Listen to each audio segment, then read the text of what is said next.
This is a Sage Story. I identify as genderqueer, gender nonconforming. I go by J. I don't use he or she, and I don't go with men or women. I go by J. And I had been invited to speak on a panel, to speak about my spirituality as a trans person. And on the panel was not just myself, but then 3 other trans men. We were invited to a church to do this in their church hall, and they had set up the room so that there were several circles, half circles of audience watching and listening to us as we presented to them. They were sitting comfortably in their chairs. I think they had some snacks and, a coffee to drink, styrofoam cups, those kinds of things, really comfortable in their setting. And then we were invited to speak. The first person who spoke on the panel was the person next to me on my right, and he spoke about himself, about his journey, and about his spirituality.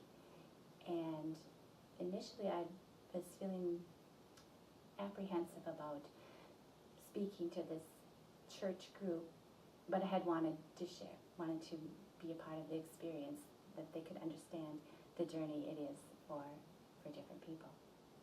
So as he was speaking, the audience seemed to really warm to him. They were interested in what he was talking about, and they listened to his story and seemed very accepting, not challenging at all.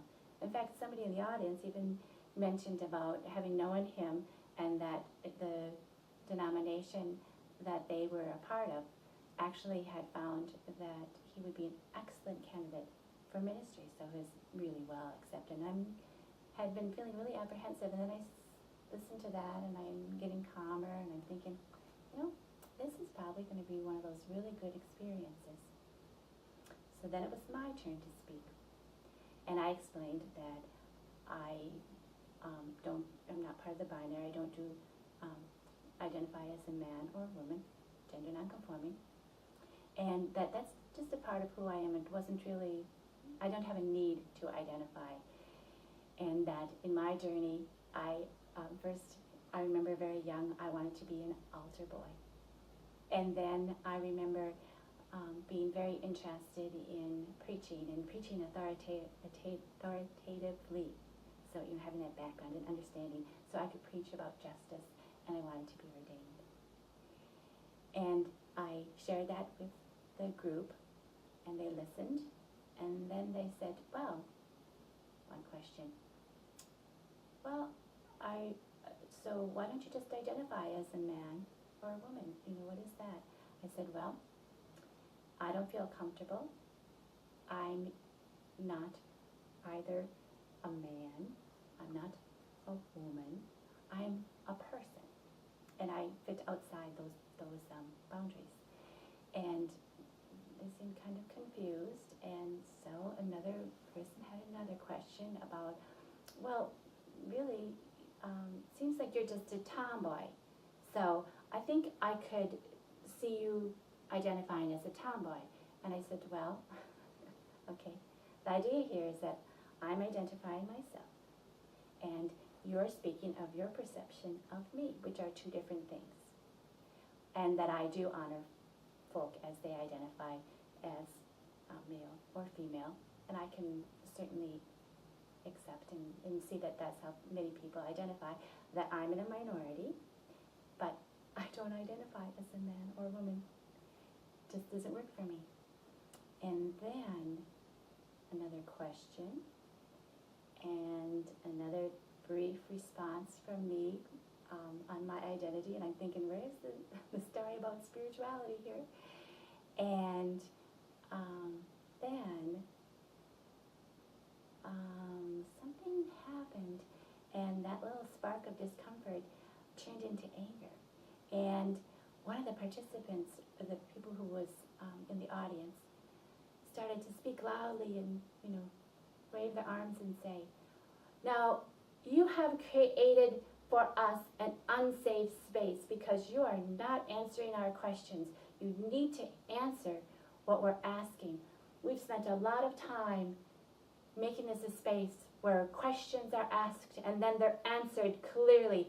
And besides that, she said, I can definitely place you into a category without a question, and I know it's true. And this was the minister. So I was like, okay.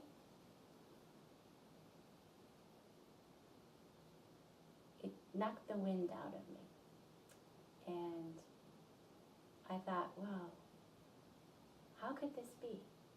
Here they all are in their congregation, in their space with their friends, and there's the minister, and they don't feel safe. And I'm the one that's in the minority, and I'm the one that's sharing with them.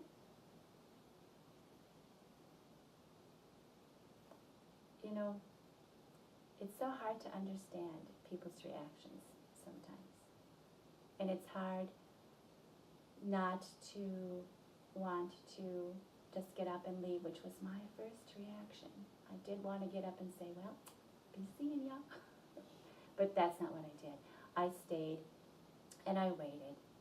I actually believe that part of what it is that's important for me and in the work that I do with faith communities is to be there, to sit with them in this place that's not really comfortable, and try to be a part of community with them.